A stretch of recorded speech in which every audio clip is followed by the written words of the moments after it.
So for tonight's show, I will start with the background of what's going on here. So conservation concern over the Pinyon Jay began, well, it's been going on for a while. But Partners in Flight formed a working group in 2017, which GBBO has been heavily involved with, and they have developed standardized protocols for Pinyon Jay sampling. And this community science protocol is part of that standardized protocol developed by the working group. So all of the data collected is adhering to those standards set in place by the working group. And so in 2021 is when we sort of launched that initiative, and we began acquiring local partners and volunteers. The Pinyon Jay was petitioned for listing in 2022 in May. We're expecting that 90-day ruling anytime now. And so the initiative basically started locally and is spreading to partners. We've currently got data collectors in Arizona, New Mexico, Colorado, California, Nevada, most Western states. And so since I can't put links that y'all can click on in my PowerPoint, I put in some QR codes. And these are also on my ending slide, but that one, there's Partners in Flight Working Group and the Community Science Hub. And sort of the reason that all of these specialized protocols have been put in place for the Pinyon Jay is that, as most of you are probably aware, they are not like other songbirds, and they're not as easy to study, and typical bird sampling methods do not get the information that we need about Pinyon Jays in order to inform conservation and land management. And I'll keep talking about all of this and get into more of that as we go. I'll keep developing upon these things.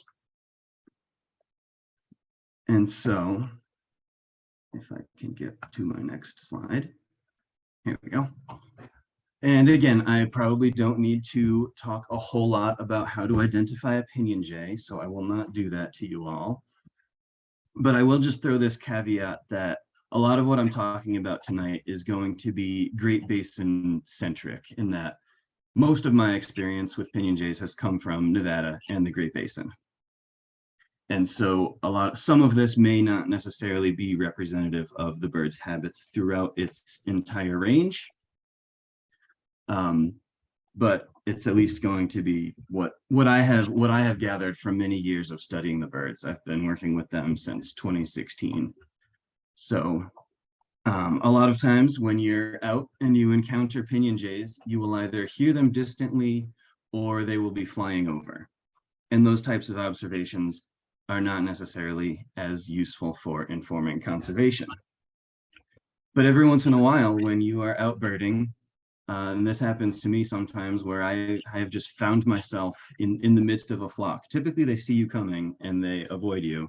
But every once in a while, I've found myself in a flock, and I can estimate there to be 10 to 20 birds. They're mostly silent, maybe calling every once in a while, but foraging.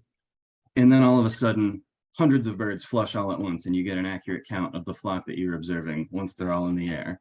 So I don't know if that's a familiar experience to any of you, but that is kind of a typical encounter for me with Pinyon Jays. And so what's going on in these flocks is that they're roving around in these large groups, retrieving caches that they have placed throughout the year, recovering caches, sometimes foraging on insects, and they're constant communication with each other. And with these flocks, you will typically see one bird perching prominently, sort of looking out over the flock, and these are referred to as sentry birds.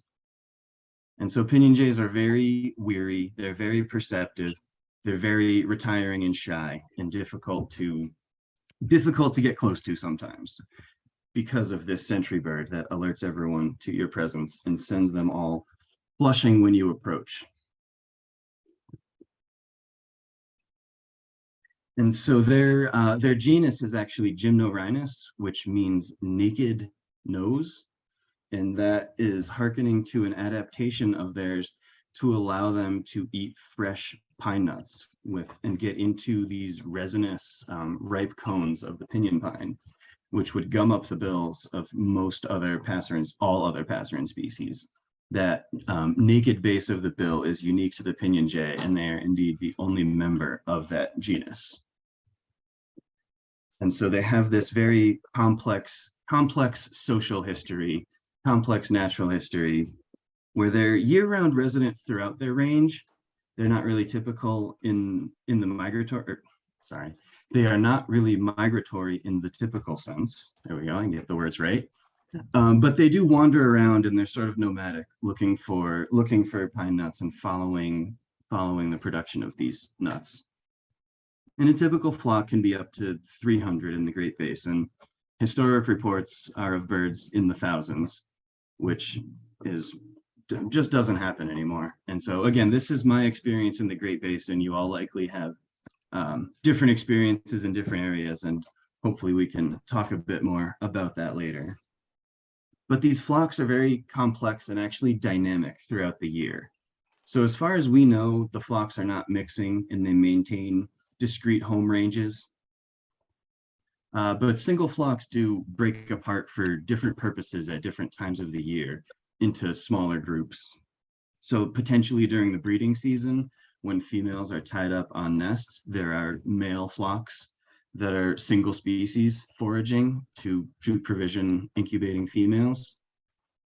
And these then in the wintertime, the flocks tend to stick closer together. So you'll typically see larger flocks in the wintertime. And we have a lot of open questions about this. It's really difficult to judge what's happening here without being able to color mark and recognize individual birds. So one of my questions here is this different when there's access to feeders, some of these flock dynamics? I know that a lot of our data collectors are in areas where Pinyon Jays are coming to feeders. So hoping to get at some of that information. But the best time to get an accurate count of the flock is either in the morning or in the evening when they're leaving roost or heading back to the roost. They do this together and as a complete flock. And they'll typically leave the last foraging site of the day all together to head to that roost site. But some of their natural history features that make them so difficult to study is this specialized niche with the pinyon nuts. Like I mentioned before, they're specialized adaptations to eat pine nuts. So they have this specialized niche, and related to that, they have a very patchy and irregular distribution on the landscape. They use massive areas as their home range, up to 10 square kilometers, which is almost 4,000 acres, which is absolutely huge. So these scales are what pose a lot of problems, and we're really limited by manpower in a lot of senses for these birds. So because a lot of these challenges to studying them, there are a lot of things about them that we don't understand very well yet, sort of how they occur on the landscape, regional variations in this occurrence, some of the seasonal shifts, or their loyalty to sites year to year. So this is a lot of the information that we hope to solidify and further develop with our community science data collection. And since it is breeding season, we'll talk a little bit about nesting. They typically begin nesting in early February in the Great Basin. Again, this might be different in other parts of their area.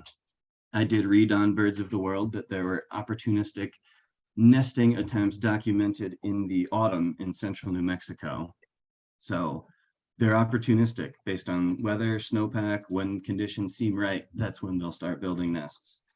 So I suspect that a lot of that effort, at least here, we have very, very cold and snowy winter here throughout the Great Basin. And so I suspect that this year their nesting efforts are delayed from what we typically see. But they nest colonially, and cooperative breeding has been documented with Pinyon Jays. So during the breeding season, they occur in smaller flocks that are typically only family members in these smaller flocks, and they have a higher reliance on insect food items during this time of the year. But more about the colonies and spacing and sort of how that works. They typically don't have more than one nest to a tree, and they may not even be in every tree in the vicinity. And actually, this structure is one of the things that might be rather variable across their range. So our work in Nevada suggests that the birds group their nests fairly close together. But some of our preliminary stuff further south suggests that pattern might be a little different, where the nests might actually be more evenly scattered throughout the entire home range, rather than one particularly dense patch within that home range. Hey, Ned, just a quick interruption. Somebody's Sure. waiting in the waiting room, according to a chat comment that I see here, and I don't have the ability here to let them in. Oh, how did that? Okay. I can reclaim host, but that might make your screen share go away. Oh, I understand. Okay. Well, hopefully everyone is in the meeting now. I'm sorry about that, everyone who's been sitting there waiting for the past 10 minutes. Sorry about that. Where was I here? Nest spacing. Yeah, nest spacing, right? So we're finding this might be actually pretty variable throughout the range. So open questions like this are some of the things we're hoping to get at with this protocol, and the community science, the flexibility that protocol actually allows us to get at some of that information a little more effectively than with randomized survey locations. And so there's a ton of information about their nesting dynamics on the Birds of the World account from Cornell, which you do have to have a paid account to access, but it's very worth it and has a ton of information. And a lot of that's not particularly relevant to today's discussion, beyond the fact that it's something to look out for, this cooperative breeding and colonial nesting. The cooperative breeding occurs mainly in the form of provisioning young after eggs have hatched, and a lot of that information was collected in Flagstaff, Northern Arizona, by John Marsluff and Russell Balda with Town Flock. But so for this program, we're not focusing on breeding. We're not ignoring breeding, but we're not focusing on breeding. We don't want to encourage volunteers to go seeking Pinyon Jay nests because they're incredibly disturbance sensitive, and they will readily abandon their nests if proper precautions aren't taken. So I just want folks on the call to be aware of the signs that you might be in the vicinity of a nesting colony. And so this nest spacing and bird behavior are things to look out for, to cue in on that, because the birds will often let you get very close to their nest before flushing. Typically, when you hear a bird flush from very close range, it's a sign that you're near a nest. But I find with Pinyon Jays, they'll let you get a bit closer. And so they're very perceptive of this. They're doing that for a reason. So don't linger when you see that. Don't shove your camera in their nest and try to get the best photo. Back off farther than you feel is reasonable, and just watch how the bird is responding to your presence, because that bird will be watching you and seeing what you're doing to try to figure out what you're up to. So don't leave dead end scent trails to a nest. Don't hang around there with your camera. They're going to be aware of that, and nest abandonment is a likely outcome of these scenarios. So again, I just want people to be very, very careful and mindful of nesting birds. And so while nesting and breeding information is very valuable, it's not necessarily the target of this initiative. Like I said before, all behavior types are the target of this initiative.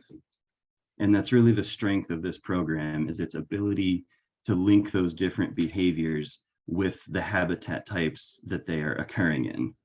So for example, imagine this totally hypothetical scenario that I'm making up right now, which maybe it's not the dense stands that they use for nesting and roosting that are really suffering, and it's some other habitat types that they're using for a different part of the life cycle that we really need to be focusing conservation effort on. Again, that's just a hypothetical that I made up right here and now. So don't quote me on that, but just as an example that we need to take more of a holistic approach and not hone in at this early stage of data collection before we're really informed on what directions we need to pursue. So it's really valuable to collect information from multiple habitat types throughout the year through different stages of the life cycle.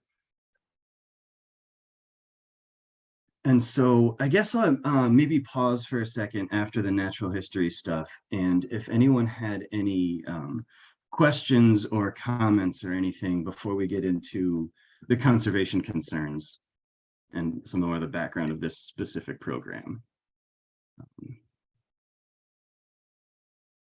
So yeah, I'll pause for a second if anyone has any questions. And If you could help me with that chat and Q&A, if anyone has said anything. Not yet. Okay, well, I will, yeah, I guess I'll carry on here into population trends, and you can always type stuff into the chat Q&A, and I'll get back to that at a later time. And so I assume we are all aware of the decline of Pinyon Jays in our region, but these declines are significant. The Pinyon Jay is the fastest declining widely distributed songbird in our region, with a rate of decline at 4.5% in Nevada. That really tops the charts there. And then the declines in Nevada are steeper than in other parts of the range.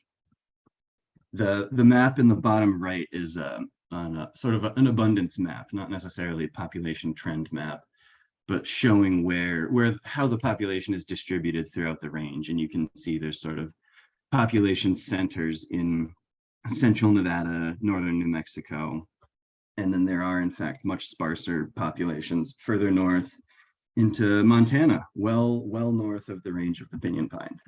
And I would, Ned, add a comment on that abundance map that, we know from our work in Nevada that while that map is accurate in sort of a gross way, it really does not capture the presence of Pinyon Jays in southern Nevada and western Nevada that we know actually occur. And there could be deficiencies in this map in other parts of the range as well. So this is on a gross scale. This is reasonably accurate, but part of what your effort may help to do is to refine our understanding of distribution, because this depiction is certainly imperfect. Exactly. Yeah. Thanks for that emphasis, John. That is definitely the case. And I have personally observed Pinyon Jays in some of the white spots on this map in Nevada. In this next map, if nothing will cooperate. And this is sort of the population trend map, again, from breeding bird survey data. But you can see those red areas are large declines and the blue areas are large, quote unquote, large increases.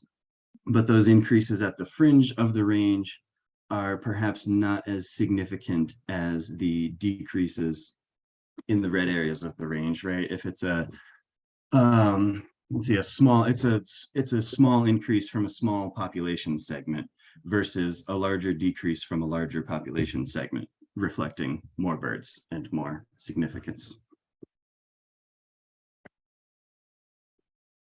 And so while we don't have a very concrete picture, it's not totally uninformed. We know, obviously, there's a lot of things going on that we know are affecting the birds' welfare throughout their range. And some of these things include pinyon juniper expansion, possibly, wildfire, climate change, livestock grazing. All of these factors are not acting independently of each other either. So they're interacting in complex ways that are not exactly easy to understand. So it's decades of fire suppression affecting woodland structure, climate change further stressing the trees. Pinyon pine has been shown to be one of the species most sensitive to these warming trends. Oops.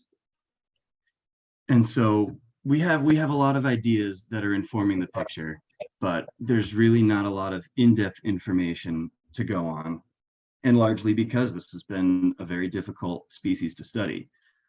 So I just wanted to sort of underpin the data you're collecting with this picture and put it in context of all these different factors and sort of help everyone understand why it's such a difficult puzzle to unravel. And some of the changes we've been observing on the landscape, right? Deforestation for mining and grazing land. But again, all of these factors are reflecting my experience here in the Great Basin. And there are likely a different set of factors or additional factors in other areas that are playing a part in this as well. So the breadth of this program in different areas is sort of really well suited to get at these differences throughout different areas of the bird's range.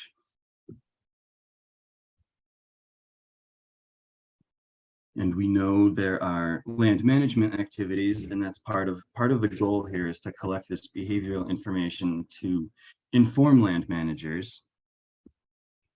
We know that large-scale habitat land management is currently widespread in this foothill habitat. We know that the effect specifically on pinyon jays is basically unknown. And we have conflicting ideas from a lot of parties all over the place on the best paths forward for some of this landscape management. So we have the traditional knowledge of pinyon jays as a pinyon juniper obligate. We have some of our newer GBBO findings, which I will get into in a few slides, that maybe they're not using these large dense stands of pinyon juniper throughout the year. And in fact, there are other habitat types that are also important to them. And so the interaction of all these factors affecting the habitat types that appear on the landscape, they just leave a lot of open questions, is sort of the point I'm trying to make here. And in the past, GBBO has studied pinyon jays directly with focus studies like telemetry, nest observations and monitoring studies, as well as our widespread Nevada bird count program, which is largely a point count survey program that isn't very well suited specifically for the pinyon jay. It has gotten us a lot of information to inform pinyon jay work and generally where the birds are, but beyond that, it doesn't really give us the in-depth knowledge we need to understand the dynamics of their habitat utilization and distribution on the landscape. And so the Nevada bird count, again, like I said, not well suited for the pinyon jay, but it's been going on since the early 2000s, and it is a large data set that does have a lot of locations. So while it doesn't get us all of the information that we really need to act on, it is nonetheless valuable effort that has informed a lot of our current knowledge on the species.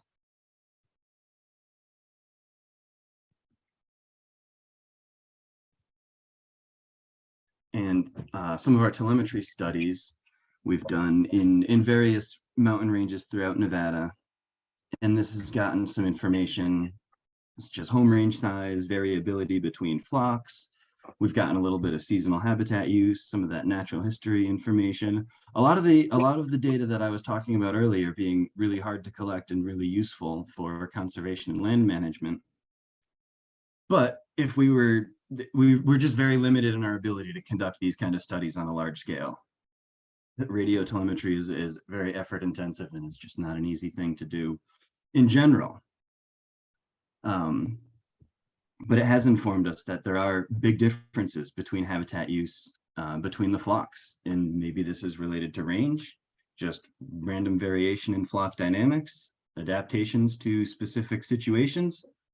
So again, it's just more information will help solidify some of these hypotheses that we've developed. And through some of our telemetry studies, we actually have observed birds commuting between sites where they forage and sites where they roost, basically a disjunct home range. But then we've also observed birds that are consistently using a 10 square kilometer home range throughout without any disjunct portions. So some of these variations we don't have a large enough sample size to draw conclusions from them.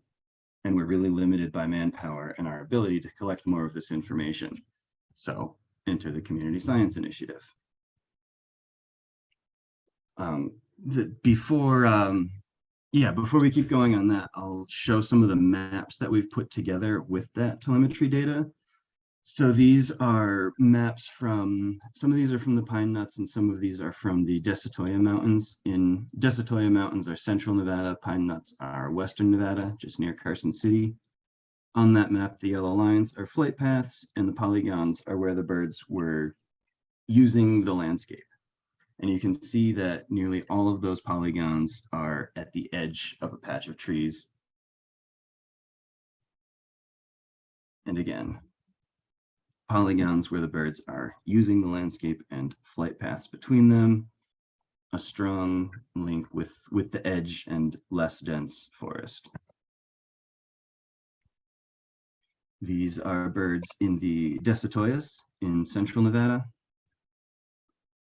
And this, I believe these are actually from a colony site where we observed a colony in some of those, the denser stands there.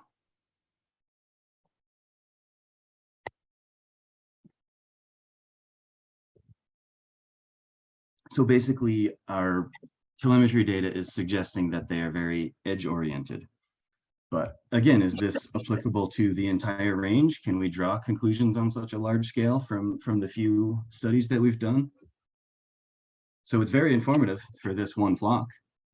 And we have a ton of documented and anecdotal evidence that suggests their behaviors are very different in different parts of their range. And even among our two flocks, like I said before, the commuting behavior, one flock commuted, one flock didn't commute. So while it's very informative and great data, it's still questions of applicability to the species at whole. And if it's really, if it can really inform land management conservation actions. And we have hypotheses to go on, and we expect the Community Science Initiative to flesh these out in a little more detail. Again, this was put together with some of our earlier data on Pinyon Jays, and it's suggesting, without getting into the specifics of it all, it's basically suggesting that they have a high degree of specificity for certain behaviors. You can see that black point in the middle representing control site average of what's available on the landscape, nothing that we controlled for. And then with the key there, the blue points being nesting. You can see that the nesting is sort of more closer to the control, so what's generally available on the landscape. But if you look at those green caching points, those are very strongly trending toward lower, flatter, and areas with less tree cover, the edges.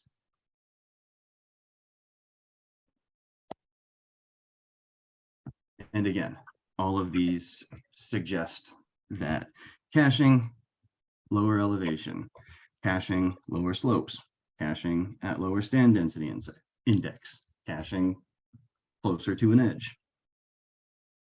And you see the nesting is skewed a little higher. Nesting is along steeper slopes, slightly denser stand index for nesting.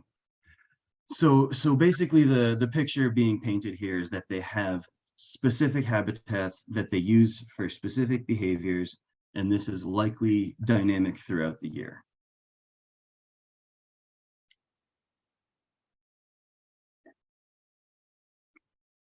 So I've said it 7 times already, but I'll keep saying my experience is very Great Basin centric. So the habitat types that I will talk about are what I have found in Nevada. There are analogs for these habitat types throughout the bird's range. With such enormous home ranges, we still feel like we have a fairly basic understanding of their habitat use throughout the year. We fully expect this effort to uncover new information, and quite likely we will find that the sort of mosaic model on the landscape is most effective. I mean, I guess that's fairly obvious that they need, if they're using the landscape on such a large scale, there are going to be many different habitat types that are critical throughout the year for them.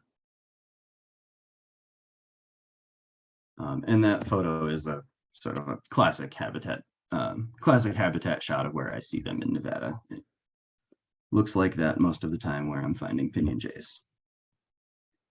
So Pinyon Juniper woodlands that occur throughout the Intermountain West. There are, of course, different species of pinyon throughout the range of the Pinyon Jay. Sometimes the quote unquote Pinyon Juniper woodlands do not have a significant pinyon component. A lot of northern Nevada, central Oregon, southern Idaho, scattered juniper, and the birds are using these scattered juniper woodlands.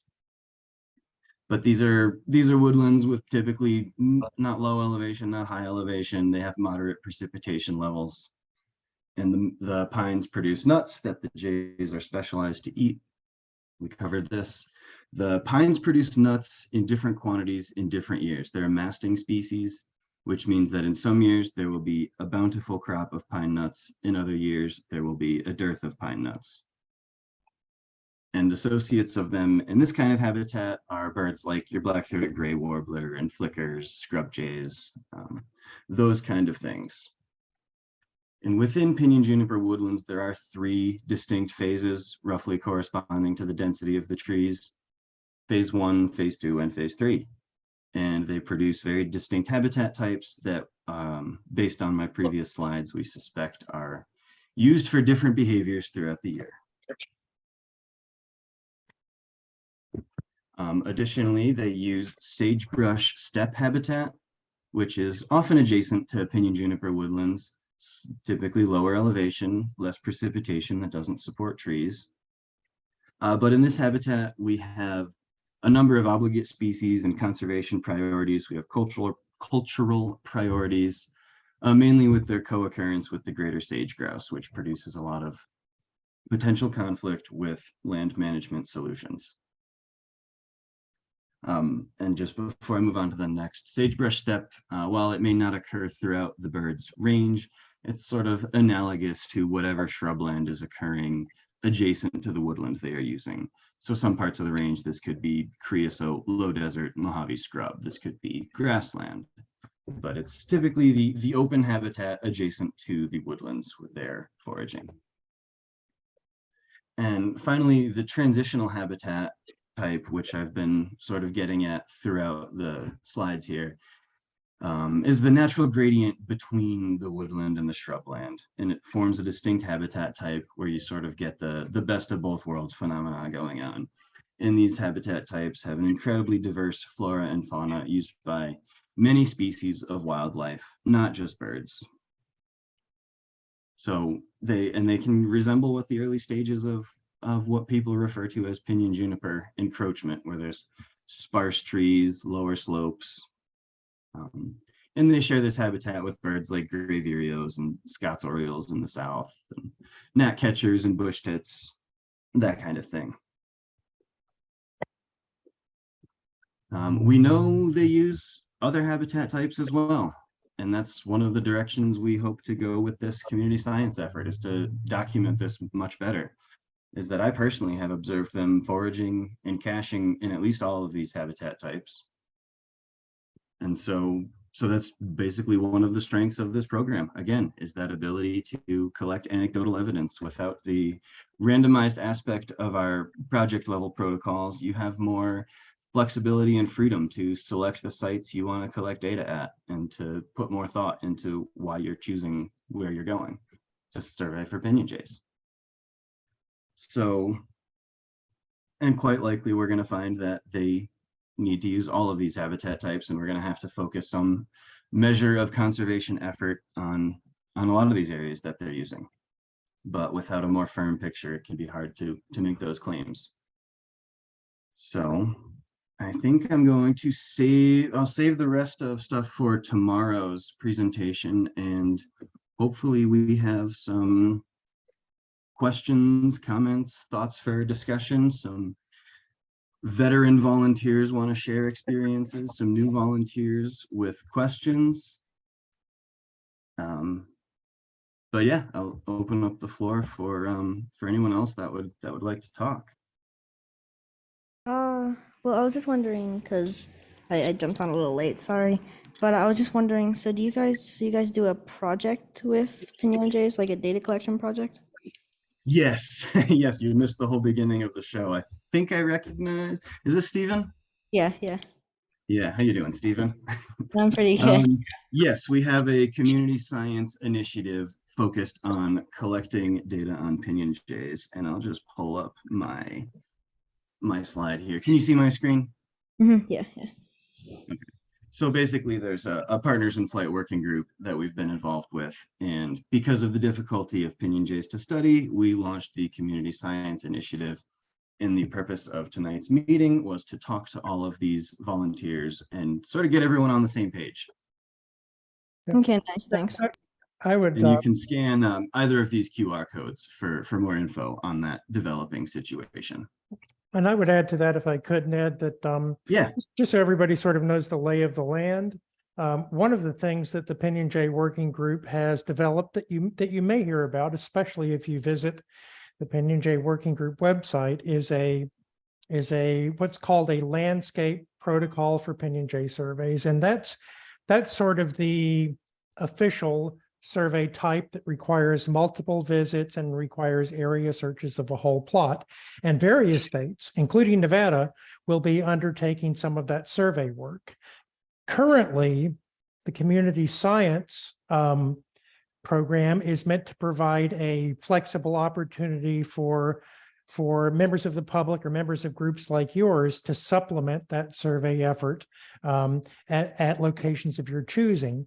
But sometime in the not too distant future, we will likely be offering our more our community science participants who are more interested in structured work with a potential opportunity to participate in these Pinyon Jay working group surveys. So that's under development, but that's sort of the range of different data collection types that are currently getting underway or already underway. And we anticipate that they'll sort of interact more and more with each other as time goes by. Thanks for that elaboration, John. But yeah, I do think that is one of the strengths of the community science protocol is its sort of flexibility for you to cater it to however you want to use it. And it's open-ended in as much as it can be a full-on behavioral study, or as much as or as little as you want to make it. That comments field, you can fill that comments field out with whatever you are observing and really make the protocol whatever you want it to be. I do see some action on the chat. Land users within areas. I think I see what you're saying, Darren, but just to clarify, you're asking if we've seen other permitted or unpermitted livestock or grazers within survey areas. Is that sort of what you're getting at? And sort of how much of that use we're seeing, I think. And so that, if I'm understanding correctly, that's incredibly variable throughout the range and throughout the sites. Certain sites have a lot of that, and other more remote sites don't. And again, this protocol doesn't have any specific generation of locations. It's totally up to whoever is surveying. So that's basically whatever you're observing wherever you're at. And all of that information is very useful to us to know from a data management perspective. So if you're out there and you're seeing Pinyon Jays co-occurring in an area where there's a lot of off-road use or something like that, that can be good to note. Or similarly, if you're spending time for whatever reason, a significant amount of time for whatever reason in one of those disturbed areas, and you're not seeing jays, these absence points are really useful to us as well, which I'll talk more about that tomorrow. But that's sort of one of the other strengths of the protocol is the rigorous documentation of absence points, which we can't really get from other sources like eBird. But again, I was planning to go into that a little bit more tomorrow. So hopefully that that got at your question, Darren. If not, feel free to holler.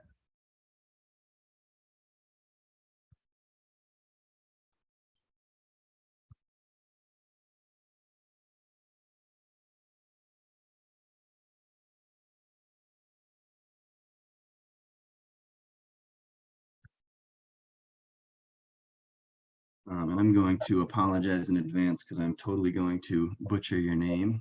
But Nikoi looks like they understand that we should consider the data, our data, but not necessarily broadly apply it to other jay populations. And I assume you mean Pinyon Jay specifically. And I guess to put it shortly, yes, but that's kind of the point of the effort here is to determine that, to determine how broadly applicable it is. We, being based here in the Great Basin, have done extensive work in our area with them, but in other areas, we're learning that they behave rather differently. So quite possibly, yes, it may not be broadly applicable to other areas. But again, the information is pretty basic and not really well fleshed out. So we hope to develop that understanding a bit more.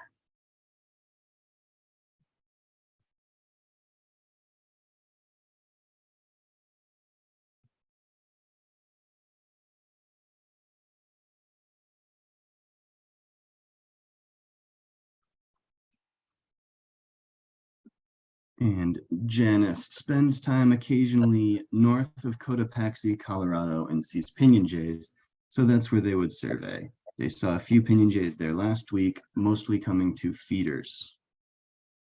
Yes, we are interested in these birds that are using feeders and sort of this suburban woodland interface, for lack of a better term, of birds that are intermixing with suburban or urban areas and using feeders, despite them being such a retiring, shy, timid bird. Because of that really contrast in our expectations, we're kind of interested in these birds that are using feeders and wondering how big of a role that's playing in their food resources. If they're going out of their way to commute to these feeders in known locations, which obviously they have a very strong and keen spatial memory, so they definitely remember where these feeders are. So it seems plausible that they could be highlighting that as a very important resource where these occur. But our understanding of that is still pretty preliminary at the moment. So keep on sending in those feeder observations.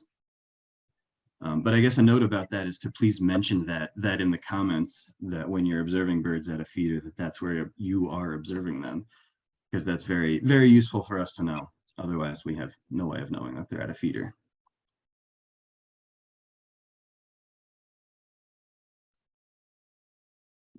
Paonia, Colorado, and this winter had flocks of more than 50 coming to the feeder. And I guess applicable to what? When you ask if that feeder data is applicable, you think you could elaborate that a little bit, like to the bird, to their behavior at large throughout the range, to their behavior away from feeders or in other parts of the year or times of the year. But I suspect that I don't know what the situation in Colorado was this past fall, but I know here in the Great Basin and in northern Arizona, I did a little bit of surveying down there as well, had a remarkably poor pinyon nut crop. And so I suspect that we did have a lot of reports this winter of birds coming into feeders, people who had never seen them at their feeder before, people who live in higher elevation coniferous forest who have never seen Pinyon Jays on their property were telling us that they were coming there. Excuse me. And so I suspect that a lot of this could be related to the sort of poverty of the pinyon nut crop this year, and that these birds didn't have as significant of resources cached as they do in many years. So I don't know if that exactly answers your question. And does it matter what kind of bird food we feed them? So yes and no. They are highly adapted to eat pine nuts. We would do some of in our telemetry studies when we were hoping to catch and mark birds. We were using peanuts. We were using peanuts and sunflower seeds as well as pine nuts. But that's typically what they're eating. And our experience is that their willingness to eat, sunflower seeds or even cracked corn and that sort of thing kind of seems to depend on how good the pine nut crop has been in that year. If it's been a good pine nut crop, it can be difficult to interest them in alternative foods. It's such a rich, food source, and comparatively more easy to do so in years in average or poor years for pine nut production.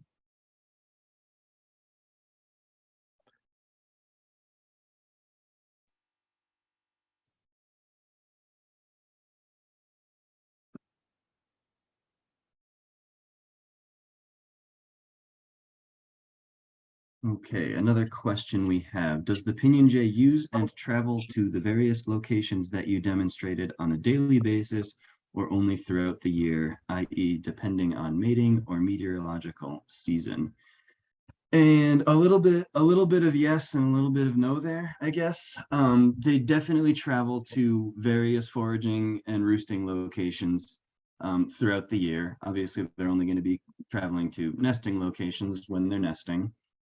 And so given the need for different resources at different times of the year, they might be seeking areas with more rich insect prey base during the nesting season. And so that would be only during that time of the year. But when they're retrieving caches, that type of behavior occurs throughout the year. Yeah, and I would say that most of at least as a rule of thumb, within a given season, a given month, a given couple of months, a flock will tend to have a fairly predictable pattern of movement around its home range, right? They tend to do the same sort of patrol day after day. But then as the seasons change, those patterns of movement around the home range will also change as resource availability change, as they get into nesting or come out of nesting, and on down the line. So it's a combination of a stereotypical daily pattern, but one that changes seasonally, and one that might, we don't really know how consistent these seasonal patterns are on a year-to-year basis. So that's a kind of an open question. And one of the benefits of having many, many surveyors out at many times of the year getting this information for us. So yeah, the follow-up question there, most of those maps that Ned showed were data aggregated over typically a 2 to 3 month period. That said, those maps that he showed would typically, they look not dissimilar to the final version in many cases after just a handful of days. And the additional time that went by would flesh those maps out a little bit. But, those are basically, most of those maps were seasonally specific maps. They weren't whole year maps. So you're kind of seeing a depiction of kind of the range of daily movement patterns that were typical for that flock within that season. For the most part, there was one of the maps that included a longer stretch of time. I think the last one that he showed that had the most polygons, but by and large, those were sort of seasonal maps for a given flock. And a lot of that was, limited by the size of the transmitter the radio transmitters that we could put on the birds, is that they have a finite battery life with such a small size. And that further poses problems and complications to that model of data collection. So that's why the 2 to 3 month span for a lot of those maps.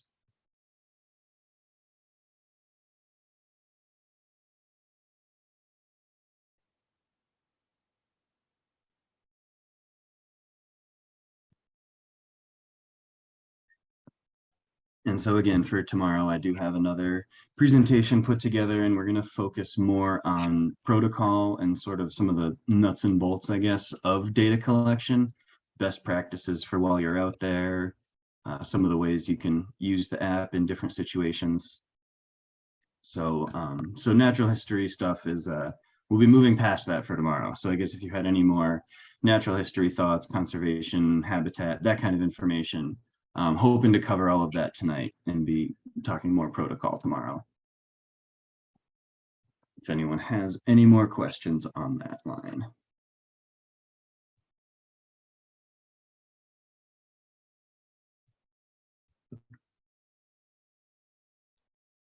Well, if nobody has any more questions, we can go ahead and sign off for tonight. It was recorded, and that will be uploaded and posted to our YouTube channel. So if you know of folks who wanted to attend and were unable to, share that link with them. But otherwise, if nobody has anything else, I will sign us off for tonight, and we'll get into protocol tomorrow. Thank you. This is great. Thank you. All right. Thank you, everyone. I appreciate that. Night, everyone. Have a good night, everyone. Good night, everybody.